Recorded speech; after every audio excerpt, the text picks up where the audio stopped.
I'm so nervous.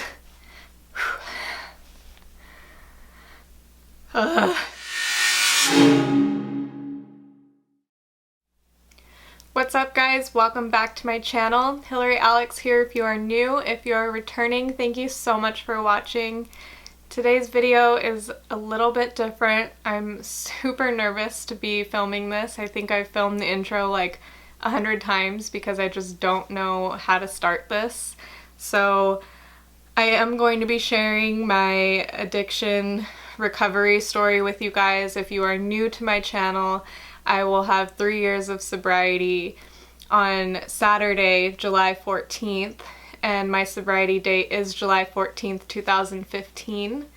So I am sober and recovering from alcoholism, and it's been highly requested to share this story with you guys, and I'm gonna be 100% transparent with you guys, open and honest about my experience with alcohol and drugs. So if that makes you uncomfortable, if that topic is just something that you're not interested in, I ask that you just click out now. I ask that you are also kind and understanding to my story and my personal experience in this journey that I'm sharing with you guys, because it's not easy being vulnerable. But my whole goal is to share my experience in hopes that it may help somebody who's going through a similar experience and maybe avoid half of the stuff that I had to go through in my life to get to where I'm at. So with that being said, I'm just gonna start from the beginning. So literally the second I came out of the womb, I was miserable. I cried and cried and cried all the time. I was the worst baby in the entire world. I truly believe that I was born alcoholic, and I say that because that's just the way that I felt from the time that I can remember till the end. And I say that because I was just always so uncomfortable in my own skin. I hated being here. Like, I just never felt like I fit in anywhere. I was super awkward, very shy, and always searching for something or someone to make me feel better at a very young age, and just very depressed and full of anxiety. And my sponsor in Alcoholics Anonymous always says that when she was growing up, she always felt like a square peg trying to fit in a round hole. Like, it just does not work. It doesn't go in, it doesn't fit. And that's exactly how I felt, and that's the best way that I can describe it. And for me, I think those feelings really intensified, as cliche as this may sound. This is just my story and my experience. When I was around 12 years old, I remember my mom came into my room at night when I was going to bed, and she told me that her and my dad were no longer going to be together and that they were going to separate and we were moving out of our house.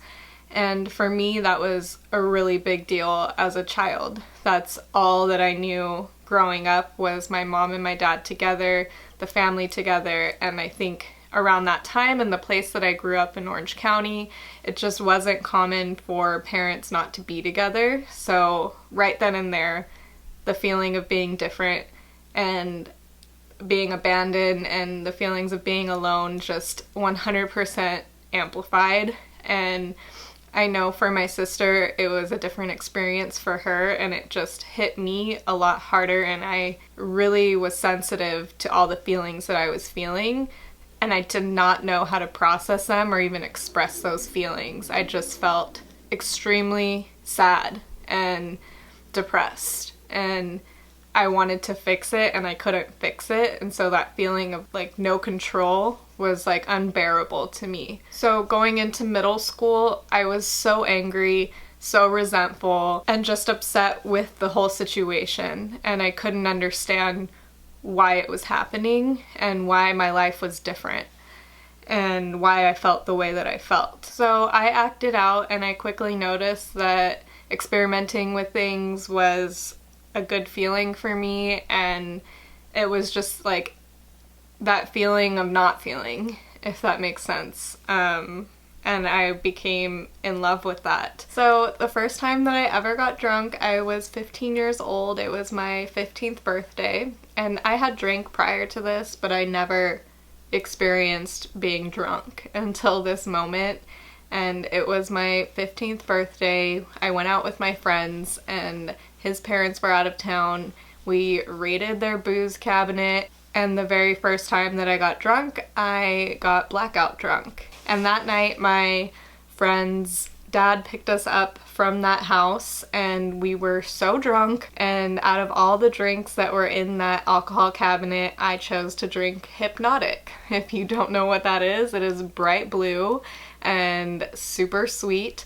So I got sick and I threw up all night, and my throw up was neon blue. And I remember her dad holding my hair back and telling me, "I hope you guys learned your lesson. I hope you remember how awful you feel right now and that you never want to do this ever again." And most normal people would be like, "Yes, I feel like crap. I'm never doing this ever again." But for me, that feeling, like, I felt was the best feeling that I have ever felt in my entire life. Like, it was awful, but it was so good. And I remember thinking to myself, like, yeah, right, I'm gonna do this for the rest of my life. And in that moment, it was like I had found the solution to all of my problems. And for me, that was like major. And I honestly believe that was the moment that I fell in love with alcohol, because it was the only thing that made me feel better and made me feel this way that was something that I had never experienced before. And from that day on, I was living. Like, that was it for me.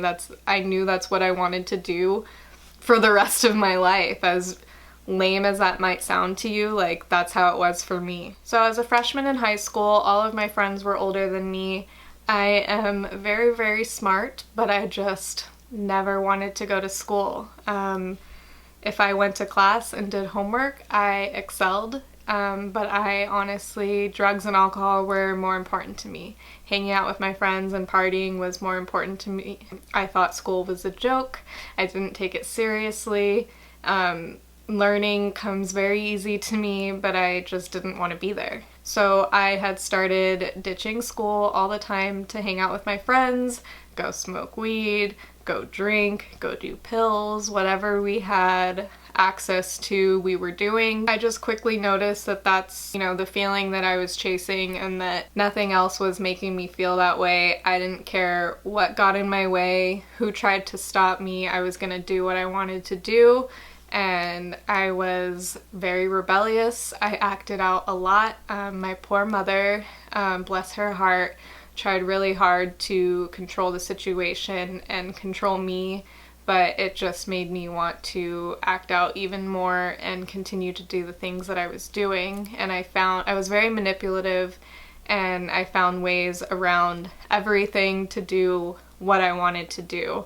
And that's just kind of how it went for a while. And it was fun for a long time until it wasn't fun anymore, and it was just more of like a task, you know, and getting out of hand, and everybody's having a good time, but I'm always overshooting the mark, and I'm always getting too drunk, I'm always getting too high, I'm always the one getting sick or getting busted by the cops and being brought home by the cops, and they know me by my first name. And none of that was enough to slow me down. You know, it got pretty bad very quick. I remember passing out behind grocery stores on my own, and, you know, my mom trying to get a hold of me, and I couldn't even form sentences on the phone because I was so drunk and out of my mind, and you know, being reported as a runaway because I would be missing for days, being brought home by the school campus cop who showed up to a house that I was staying at to get me and bring me back home. And it was just out of control. I was dating the wrong people who I shouldn't have been involved with. I was very selfish, and I didn't care about anybody else except for myself. And if you wanted to party and do the things that I was doing, then cool, we can hang out. If you didn't, then I want nothing to do with you. I was so far behind in my sophomore year from not going to class and having so many truancies, going to truancy meetings with my mom and having them tell me that by law I have to go to school, and if I get one more truancy that they can put me into juvie. And that was just getting in the way of my drinking, so I manipulated my way into them feeling bad for me and pulling me out of my sophomore year. My sophomore year at this point was coming up to midterms, and my teachers had no idea who I was. If I were to show up to class, they would be like, "Who are you?" And I didn't want to go back. So I had my mom and dad pull me out of the rest of my sophomore year and convince them that this was the best idea, and they went for it. They agreed, and I was supposed to go to summer school and do this whole thing, but for me, having all this time off while everybody was in school just meant that I could party, and that's exactly what I did. I used all this free time to party and drink and do drugs. At this point, I was getting into cocaine as well as drinking. So I got brought home by the cops one night, and my mom was up to here with me. So I remember coming home, it was still daylight outside, and I was wasted. And my mom was asking me what I had had to drink, how much did I have to drink, and I kept telling her I'd had nothing to drink, that I was sober, and I really thought she would buy it, but her being smart and being my mother, she was not buying it, and this story is so mortifying. She took me in the car, we went to this local drugstore, and she bought a breathalyzer at the store. It was like $100 legit breathalyzer. She had them open it up in the store, show her how to work it, and made me blow into it at the store. And my alcohol content level was so high, and she was like, absolutely not. She kept that breathalyzer, and she literally breathalyzed me. That was the only way I could go out. If I went out, I had to be home by a certain time, and she would breathalyze me every night that I came home. I had to blow zeros. And that worked for a while, maybe like a few days, and then I outsmarted her, and instead of drinking and it showing up on the breathalyzer, my way to escape and do anything I could to keep doing what I was doing, I started doing pills, and at that time I was doing somas because they were giving me the same effect as being drunk. And so I would take a bunch of somas and it wouldn't show up on the breathalyzer, but I would still come home out of my mind, and my mom would be like, I know you're on something, what are you on? You can't even walk, blow in the breathalyzer. And I would, and it would blow zeros, and I'd be like, see? And then I would stumble upstairs and go to bed. And I thought that there was just no way that I would ever get caught doing the things that I was doing, and she got sick of me and having to deal with seeing me come home like that every single night. I put her and my sister through absolute hell. They never knew what was going to happen to me, if I was going to come home, or if they were going to get a call from the cops one day that I was dead, and they couldn't do it anymore. They tried for a really long time, her and my sister, and it just got worse and worse and worse. And I remember this last time I got brought home by the cops. I don't remember being brought home by the cops at all. I woke up on top of my comforter, not even under the covers, fully dressed in the outfit from the night before, shoes still on, no idea what's going on or how I got home. And my mom and my dad's girlfriend were in my room packing up all of my stuff. And at this point, my dad and his girlfriend had moved to a house in Chandler, Arizona. And they were sending me to go live with my dad and his girlfriend in Arizona because my mom just had no idea what to do with me anymore. And she thought taking me out of that environment would be a fresh start and good for me. And I've never been more upset about that situation. I was so resentful to my mom for sending me to my dad's because after they had separated, he popped in and out of our life when he felt necessary. He was never there through helping my mom financially or with us in anything that we needed. So he just kind of showed up when he wanted to and left when things got hard. And I had really no relationship with him for years. So to be sent off to a different state with my dad, who knows nothing about me, really pissed me off. And I was not happy that I was moving to Arizona. I've never lived outside of California ever. And thankfully, the only thing that helped in the beginning of that process was that my dad's girlfriend was my best friend's mom. So my best friend and I were the same age, and we moved to Arizona together. So we had each other during that time, and that made things easier in the beginning as far as not being alone when we went to a completely different school with new people and knowing absolutely nobody. We had each other. I had lived there for about a month, and I remember I met a friend in my history class, and she had told me that she wanted to be skinny for homecoming. And I was literally joking but half serious, and I said, do cocaine. You'll be skinny in no time. And then the next week we were doing cocaine together. And I got very deep into a cocaine addiction when I lived out in Arizona. I'm already naturally thin. I think I was barely 90 pounds, probably around 86 pounds at this point. A size 0 did not even fit me. My pants were hanging off of me. I drank a ton, I partied a ton, and in Arizona I was just absolutely out of control. I remember one of my best friends, Steve, I used to call him to bail me out all the time and to pick me up from places that I had no idea how I had gotten there, and he would come rescue me. We would go get coffee and breakfast, and even though he rescued me in a lot of those times, him and I also were very sick together in our disease. We did a lot of partying. We were exactly the same. I think that's why we bonded and why I loved him so much, because we were just two peas in a pod. And fast forward to now,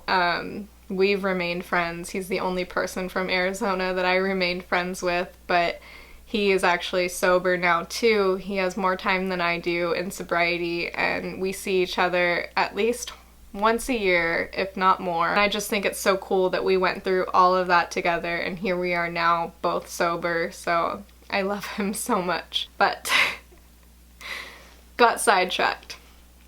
So Arizona, I remember being so deep into my cocaine addiction that I could not function without it, and I remember withdrawing from it when I wasn't on it and having no idea what a withdrawal was. I just thought that I had a fever and that I didn't feel good. So I had detoxed.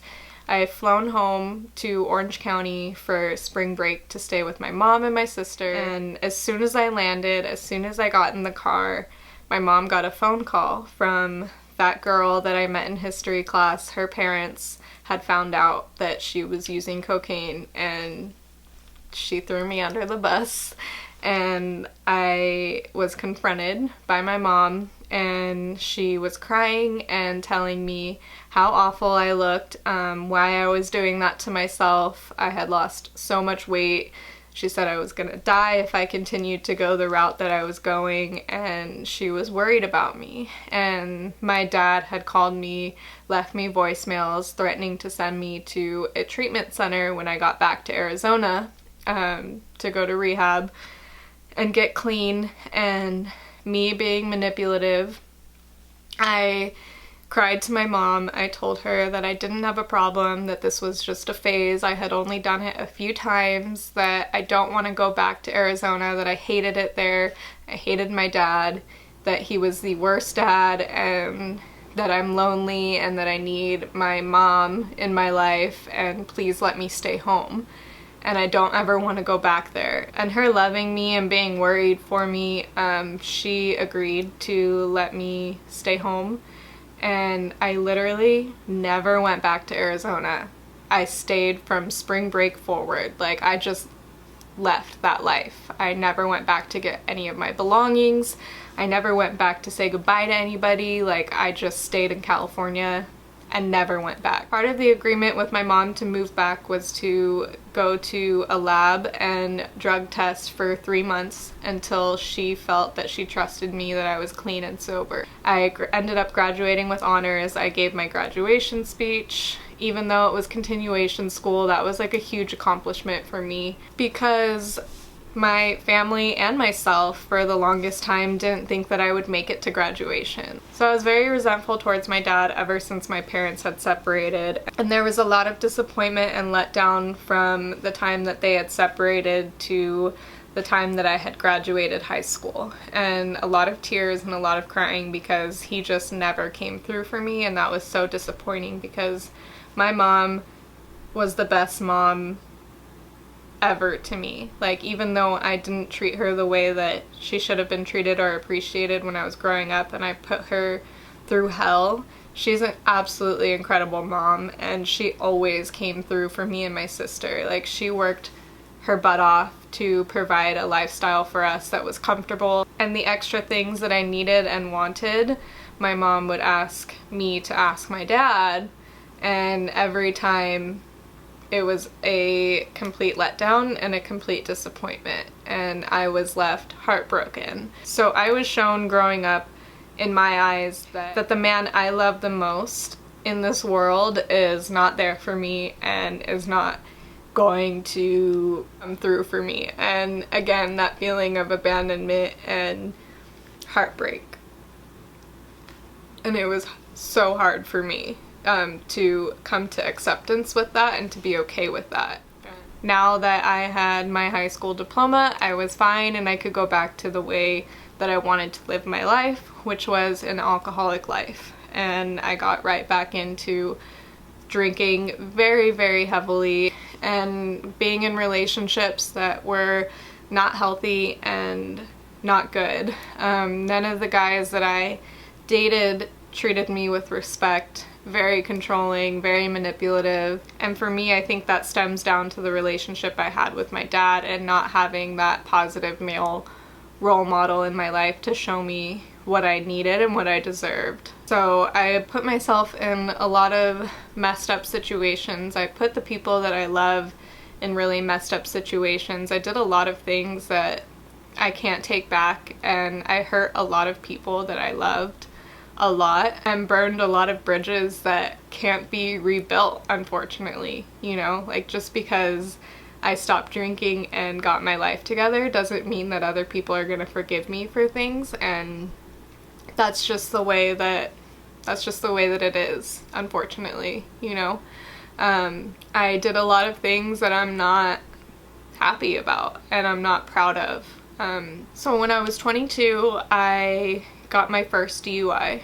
And I was so obliterated that night that when I went to get my car the next morning after I was released, I didn't even know where my car was, where we had left it, because they didn't tow my car. They were nice enough to park my car where I had gotten arrested in a parking lot. And the only reason I knew where my car was because they had written it on the ticket. And I remember calling my mom and my sister, and they were both so disappointed in me, like absolutely so disappointed in me. And my sister's best friend, Mallory, who had grown up with us, had picked me up from jail, and she was sober and she's been in the program. She knows about alcoholism, so she never once judged me. She got me coffee, she fed me, she talked to me and understood where I was coming from. She wasn't judgmental, she just loved me and saved me and brought me home. After going through that experience, going to jail, paying the fines that I was paying, and seeing the consequences of my actions, still wasn't enough for me to stop. It's like the longer I kept going, the more shit that I would get myself into, and the worse I would feel, and the more that I would want to drink to cover up how I was feeling. And it was a very vicious cycle that I was going through. In 2012, I met my ex-husband. I had met him previously before through my sister, and he was in the Marine Corps, and he at this time was deployed in Afghanistan, and he was finishing his tour in Afghanistan, and him and I started talking online. And then when he came home, as soon as he came home from deployment from Afghanistan, him and I met up, fell in love, spent every single day together. Every single day together. Like, it was this relationship that just blossomed so quickly. He was like anybody, he wasn't like anybody that I had ever met. And I loved that. I loved that he knew nothing about me. And I loved that he drank the way that I did. Everybody else that I had dated or been with in the past was sick of me. They would date me for a few weeks, maybe a month if I was lucky, and they would see the way that I was and they would be like, bye, I can't handle you. So when I met him and he was on my level of drinking and partying, it was that much better that he was on my same page. So that's what we fell in love and bonded on, was our love for partying. As insane as that sounds, like, when you're sick in your disease and you are an alcoholic, you don't want to be around people who force you to look at yourself and to look at your problems and to look at what you're doing, because you just want to continue doing the things that you're doing with no consequences for your actions. And so for him and I, we just fit because we both wanted the same thing, and that was to party. And I moved in with him 6 months into knowing him. 9 months into dating, we got married. That was 10, 11, 12 was our wedding date. I didn't tell my family.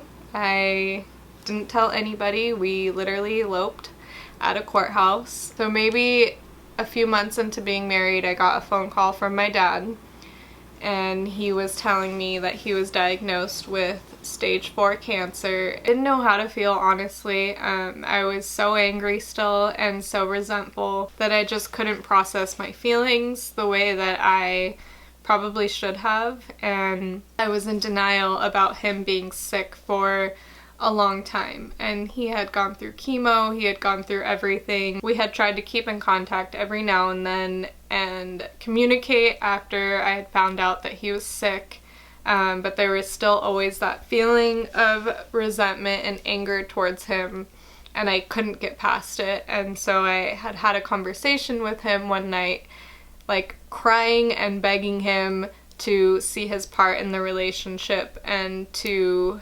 apologize for it and to take accountability for not showing up and for not being the dad that I needed him to be. And I couldn't get that apology from him. He was super stubborn and he didn't want to admit his part in his failure in our relationship. And I remember him just getting so sick of me at the end of the conversation and being like, fine, I'm sorry. And it's like, that's not what I wanted. You know, like, I wanted it to be genuine. I don't want a forced apology from you. I want it to be genuine and from the heart. And that killed me. That literally crushed me, and it made me hard.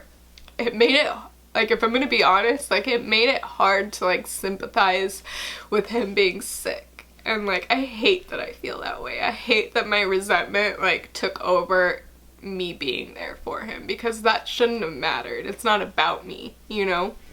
And, like, now I wish I would have gotten over my shit and just been there, you know? And had that time. Like, I was just so selfish. Like, so incredibly selfish.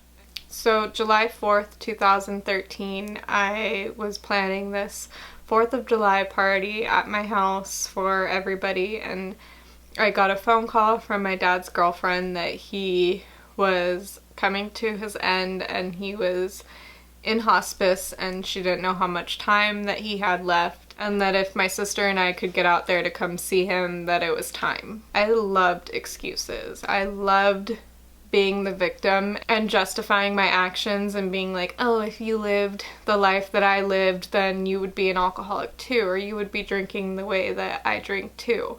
And that's not the reality of it. You know, that was playing the victim and not taking responsibility for my own actions. That's me drinking as a result of my actions. And I used that as an excuse to get drunk and party that night and not feel what I really wanted to feel, and not deal with the reality of the situation that my dad's gonna pass. So when we got that phone call to go out there to Arizona when he was in hospice, I didn't know what to expect. And when we got there, he was not able to talk.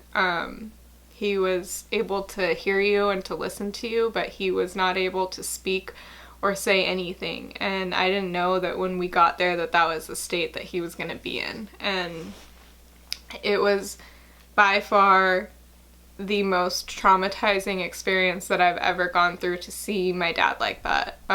Like, it was just so, they say that's like the natural process of dying, and like I don't understand in any way, shape, or form like how that is the natural process of dying. Like, it's just, I can't ever unsee my dad like that. And it's like, in that moment, like, I can't hate him, you know? It's like all the feelings that I had, like, were gone. And I just wanted more time. And I knew that's something that, like, I couldn't have. And I just talked with him, and I tried to make my sister feel more comfortable, because my sister is a total daddy's girl. I knew that she was so scared and, like, being there, and she was not okay, and I tried to be strong for my sister and to make her feel as comfortable as possible, and we stayed all day. We were there with my family all day long, and towards the end it got really bad. His lungs started to fill up with fluid, and it was making awful noises, and my sister was so traumatized that we had to leave at this point, and we said our goodbyes to him. And that morning, super early, I don't know what time it was like 2 or 3 in the morning, I got a phone call from my half-sister who was there still, and she told me that he had passed away. And my ex-husband had woken up, and I remember just crying and crying and crying and crying and crying and crying. And after that, I just never wanted to feel those feelings. I never wanted it to be a reality. I didn't want it to be true, and I just never ever dealt with my feelings about it. I never mourned. It was really hard for me to cry about it. It's still hard for me to cry and process my feelings about it. And again, my dad dying was just honestly an excuse for me to keep drinking the way that I was drinking, to pity party, to numb any feelings that I was feeling. And I never ever mourned my dad's passing. I would say my biggest regret is being an alcoholic during the time that my father was sick, and not being able to be there for him, or to be there and to grieve and process those feelings the way that I should have. And it's something that I think about often, and something that I wish that I could do over, and just to have more time, because I can never get that back. When I met my husband, he had just got back from his 3rd deployment, and he was an infantry marine, so he had been on combat deployments. He did Iraq and Afghanistan. And I got him fresh back from Afghanistan, and I watched that man like slowly unravel as I was with him. He was not the same person that I fell in love with. I saw him just disappear. He would wake up in the middle of the night like sweating on the edge of the bed, like bawling his eyes out, telling me stories of things that he can't unsee from what he saw over there, and he would be drenched in sweat, shaking and crying, and it was just like this look in his eyes that I had never seen before. Like, he was just gone. And slowly moments like that started to continue, where I would look at him and I would lose him. And it was just the most bizarre experience that I've ever experienced. It was nothing that I could do to bring him back. He was gone. It was PTSD to the fullest, and it was untreated, and he was in denial. And I watched it all go down. And it was one of the worst experiences of my life. Again, feeling out of control and not treated the way that I should have been treated, but I had no self-respect for myself at this point, that I just stayed. And it just progressively got worse and worse and worse and worse, and he was very verbally abusive towards me. When we drank together, it was amplified even worse. And it was all verbal at first, but it started to get physical, and he had been arrested a few times for domestic violence. And fast forward to a few years, he was deploying again to Afghanistan, and we were in a really bad place. And I remember him telling me that he was going to use this time to go overseas, clear his mind, and come back and be this changed man. And I so badly wanted this marriage to work. Like, I never ever wanted it to fail, that I stayed for so long when I shouldn't have. But I was so invested, and I was mortified that this was my life and this is what it had become, and I couldn't see my life any other way, that I just stayed. And I think it's so different when you're in the situation. Like, it's hard to understand, because I remember being an outsider looking in on a situation as one that I was in and being like, I don't get it, why don't you just leave? But like, it's so hard, and it's so hard when you're invested, and especially when you're married, and I can't imagine if you have kids. Like, I don't know, I understand, and I know that it doesn't make sense to a lot of people, but it is hard. And I wanted to believe him every single time that he said it would be different. I wanted to believe him so badly. So I agreed to stay with him during this deployment, and while my husband was deployed during that time in Afghanistan, I had managed to get my second DUI when I was out there in 29 Palms, where we lived, and again, no consequences. I came home that morning from jail and drank right away. The whole time that we lived in 29 Palms, I worked on the military base, and I was so far gone and in my disease that I didn't even care. I was drinking or still drunk from the night before and driving myself onto base and driving up to the guards at the base with their guns and showing them my military ID and being like goodbye, and driving onto base and going to my job, being drunk at my job, working with, you know, Marines and their families, and being completely irresponsible and having no regard for the people in my life, what I was doing, and the situation that I was creating. It was just absolutely ridiculous. Like, that's the mindset that I was in. And when he came home, he was in a really bad place, and he had gotten arrested for domestic violence, and I packed my stuff and moved home back to my grandma's house in Orange County, and I was devastated. I was mortified that my family had known that this was my life, because there was no hiding from it. After he had gotten arrested, it came out to my family, and of course my mom pulled me from that situation, and I was heartbroken. I was heartbroken and so sad that I was in the situation that I was in. I was so in denial and so depressed and so effed up that I just ran my life into the ground. The only way that I could get through each day was to be completely numb to how I was feeling. And I didn't want to feel, I didn't want to remember, I didn't want to deal with anything that was going on in my life. And I blackout drank every single day. So my sister's friend, the one that picked me up from jail for my first DUI, she had called me randomly one night, and she said, hey, I'm going to an Alcoholics Anonymous meeting in the morning. My friend is having her 1-year sobriety birthday, and I don't want to go alone.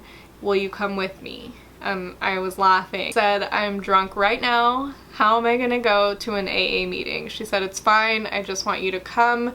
Please just go home and sleep and wake up in the morning. She picked me up in the morning, and we went to this AA meeting in Laguna Beach, and that was the very first moment that I identified as an alcoholic. I remember sitting in the room and listening to everybody's stories and their shares, and having that moment of, oh my gosh, I feel that way too. Oh my gosh, I've been there. Oh my gosh, I can relate. Like, everything that everybody was saying was like my story in some way, and I have never experienced that, where I have like identified with somebody and felt so at home. And I literally in that moment like thought to myself, like, I am an alcoholic.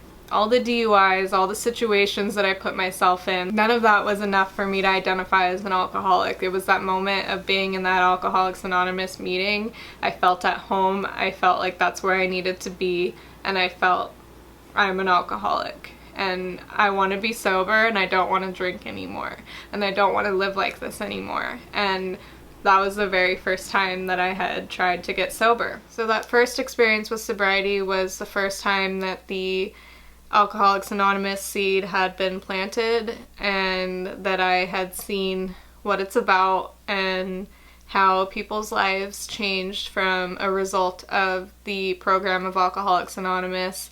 But I still wasn't done. I still wasn't convinced, and I still wanted to justify a lot of things in my life. So I was kind of 1 foot in and 1 foot out of wanting to be sober. I just wasn't done yet, and I managed to stay sober that time for probably about 3 months, but it wasn't even honest sobriety. I remember having a few slip-ups and getting to 30 days of sobriety, going out and drinking secretly and thinking that I was gonna get away with it, but I felt like shit on the inside, and not being fully ready to give up that part of my life. It was all I had known for so long. It was literally like the greatest love in my life that I had known, that had never failed me, never done me wrong, in my opinion, and the only thing that made me feel better, gave me relief from life. I hated myself, and I hated the way that my life was. I hated that everybody was progressing in life and that I had no direction and no purpose, and I had nothing to show for my life. I felt completely empty on the inside. I felt completely alone. No amount of love in the entire world could have filled the void that I was feeling on the inside. The only thing that filled that void for me was alcohol, and nobody was going to take that away from me. And I knew that I wanted something more for myself, but I could not stop drinking. I remember fantasizing about death and suicide multiple times, and fantasizing about how I wanted to kill myself, how I would do it, who would come to my funeral, what would it be like. But I never actually did anything. I just was killing myself slowly in my disease of alcoholism. I was just dying this alcoholic death and putting myself in situations that I shouldn't have been in. So around 3 months of sobriety, I started to deal with my second DUI, and I went to court for that out in 29 Palms, and they said I either go to jail for 15 days or I do house arrest for 30 days. There was no way in hell that I was going back to jail, so I opted for house arrest. And at this time, my ex-husband and I were working things out, because again, my self-worth was so low, and me not wanting to give up on that marriage and try everything that I could to hold it together was all I was focused on, and not myself and getting better and doing what I needed to do. At this time, we had moved to off-base base housing, which was a gated community of all Marine families. I had met other women who were having dinner parties and drinking and being normal 20-year-olds, and over here I'm trying to be sober, and it just seemed so unrealistic and so not fun to me. I couldn't relate to any of these people sober. I felt like I had like no identity without being drunk. Like, I could do anything if I was drinking. I could talk to anybody. I could be in any situation if I was drunk, and being around these military wives sober was honestly dreadful, and I couldn't relate to any of them. So I remember coming downstairs and telling him I think I want to drink again, and he said, okay. And I put stipulations on it. I said we won't have it in the house. You know, we'll only drink if we go out socially, and we agreed to all these things, and within like a week we had blown all of that out of the water. Booze was in the house, we were having parties at the house, we were blacking out, we had no idea what was going on, and it was just, we hit the ground and we were running. So within just a few months, everything had gone to shit. Our lives had completely been flipped upside down. We were fighting like crazy, and one last night that we had been day drinking all day, everybody was super drunk. He had gotten arrested again for domestic violence that night, and I knew this time that there was no coming back from this, and I think that was the hardest thing for me to grasp, and to realize that this was it, and my marriage was over, and it had happened again, and here it is, and here's my life. And I had stayed out in 29 Palms in the house that we lived in for a while, for a few months. That was the darkest time like in my entire life. Honestly, I have never been more suicidal, more depressed, and hated myself more than in those moments. I remember being so uncomfortable from the time that I opened my eyes, from the time that I had fallen asleep. I didn't want to feel anything. I didn't want to remember anything. I'm probably the worst I've ever been as far as my alcoholism. It was from the time I opened my eyes to the time that I went to sleep, I was drinking, and I could not do anything unless I was drinking or smoking weed, to not be aware of the reality of the situation, that I was deeply traumatized from the physical experiences, and that I basically had to start over from scratch from here. And I truly felt that I had nothing, and that's how I felt, and I couldn't walk away from that situation. I held on for too long. I was in this house that we lived in together, and it was just killing me. It was literally killing me. And finally my mom said, that's it, you're moving, you're coming to live with me in Santa Clarita, which is where I live now. And I came out to live with her, put all my stuff in storage. I moved into her 1-bedroom apartment. I had sold my car, I had no job, no money, nothing. It just got worse when I moved out to my mom's. I knew absolutely nobody in Santa Clarita. I was alone all day, every day. I was severely depressed, and I was drinking from the time that I woke up, from the time that I went to sleep. And I would try to go out with my friends in Orange County, and I would drink the way that I was drinking alone at home, out in public with my friends, and I embarrassed myself a lot. I put myself in situations that I wish that I didn't, and I hurt people, and I woke up feeling so awful and hating myself so much that the only way that I could deal with life was drinking. And if I wasn't drinking, then I was gonna kill myself. And I was absolutely suicidal at this point. Like, I was either drinking enough to not feel anything at all, or I was gonna kill myself. I remember sitting on the floor, and everybody was just disgusted with me. Everybody. My sister had sent me a very long email telling me how disappointed she was in me, that she can't understand why I'm being the way that I'm being, you know, that my mom's done with me. My mom wouldn't even talk to me or look at me in the eyes. Like, everybody was just done with me. Like, everybody was done with me. And I knew, like, in that moment, like, it's either like I'm gonna kill myself or I need to get help. And thankfully I'd known where to go from the first time that I got sober. I knew that AA was here always. I know what I need to do, and I just need to do it.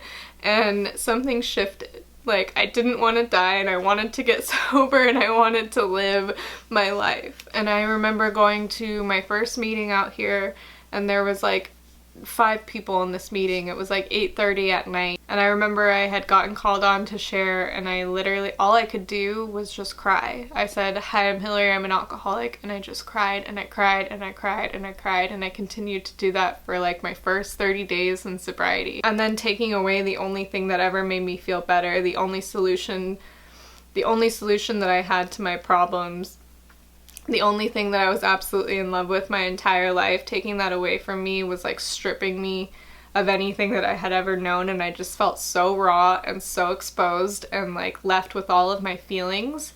And I wanted to crawl out of my skin and fucking die. Like, I wanted to literally die every single day in early sobriety. It was so real, and it was so raw, and it was so painful. All that stuff I was running from and hiding from and masking my entire life was like brought to the surface, and I was just left to deal. But I stuck it out. I met my first sponsor, who absolutely saved my life. She came up to me in my few weeks of sobriety, and she offered to take me through the 12 steps of Alcoholics Anonymous and be my sponsor in the program, which is basically like a mentor in the program who takes you through the 12 steps and who is there for you and to show you this new way of living and kind of just guide you through the process. And she was absolutely incredible. so loving and so kind and so non-judgmental and just loved me unconditionally. I remember having anxiety attacks, crying and shaking and telling her like, I don't think I can do this, I don't think I can live through this, and she would tell me it's okay, it gets better, I promise. And I would be like, how? Like, tell me when. And she'd be like, I know, I'm so sorry. Just hold on, do the work and pray, and keep praying and keep praying. I did everything that she suggested of me, and slowly but surely my life started to get better, and slowly but surely things started to fall into place for me. And it was a slow process, and it was a very, very painful process. My first year of sobriety was very, very hard, I'm not gonna lie. Alcohol was my best friend and like the love of my life for so long. I literally didn't know how to live life without it, and learning how to find like myself and who I am and to work through all of that trauma that I experienced in my life was so painful and so hard to do, and I never want to go through that ever again. And I think that it almost like traumatized me enough to never want to have to go through that again. Like, I was in so much pain and had to go through so much to get to where I'm at right now that it's not worth it to me to give up for a temporary feeling. I worked my butt off in the program, and I was very active because I didn't know how to live life sober. I had no idea how to live life sober. I was terrified every single day that I woke up, and I didn't know how I was going to make it through the day. So the only way that I survived an early sobriety was waking up, going to an Alcoholics Anonymous meeting in the morning, and I would literally stay all day long. I would stay for the 9 o'clock meeting, I would stay for the 12 o'clock meeting in the afternoon, and I would stay for the later evening meetings. I basically lived at the meeting hall. I met so many incredible people who showed me unconditional love and were so kind to me, who didn't even know me and were willing to help me and to be there for me, to pick me up, to take me to meetings. Like, literally the most incredible people ever, and I'm so grateful for that experience because it gave me such a positive experience with Alcoholics Anonymous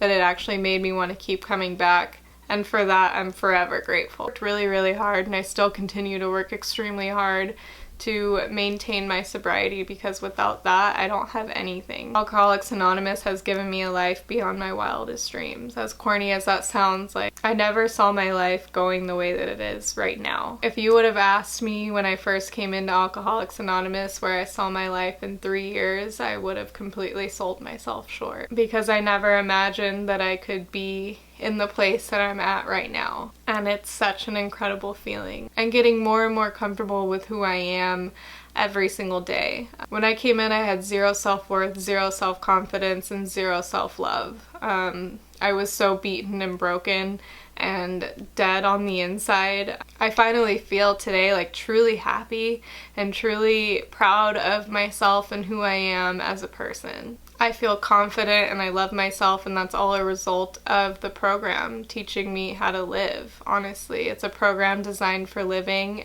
and without that I have nothing. I've lost a lot of friends to this disease and been to a lot of funerals, and for some reason God had different plans with me. And it's hard. It's not always rainbows and butterflies. It's life. Life still happens. And just because I'm sober and I put the drink down doesn't mean that everything is perfect in my life. I still have to work at being the person that I am today, and I've made some really shitty decisions in sobriety, and I've put myself in really awful situations and really bad relationships and continuing that same alcoholic behavior in sobriety. And I've had some really dark moments in sobriety. I've had moments where I didn't think that I was gonna make it, but thankfully I know what to do and I don't have to go through anything alone, and I have a wealth of resources and people that I can count on and who have pulled me out of the depths of some of the hardest times. And there were definitely times that I felt that I wanted to drink. And even though I work a really solid program in Alcoholics Anonymous, I still feel like I want to drink sometimes. And that's okay, because I don't act on it. I can feel those feelings and they'll pass. But it's just really hard sometimes. Like, I have to fight for my life on a daily basis. And for me, I have to wake up and make a conscious effort and do contrary action every single day to not throw my life away. I wouldn't give this life up for anything. As hard as it's been and as traumatic as it's been, it's taught me a lot about life and it's taught me a lot about myself, and I feel like I've grown so much, and the people that I've met along the way and the experiences that I've had are just some of the most incredible experiences and some of the most insane feelings that I've ever felt in my life, and I would never take that back. And the quality of life that I have today because I got sober is like the best gift that I could have ever received. 3 years of sobriety is crazy to me.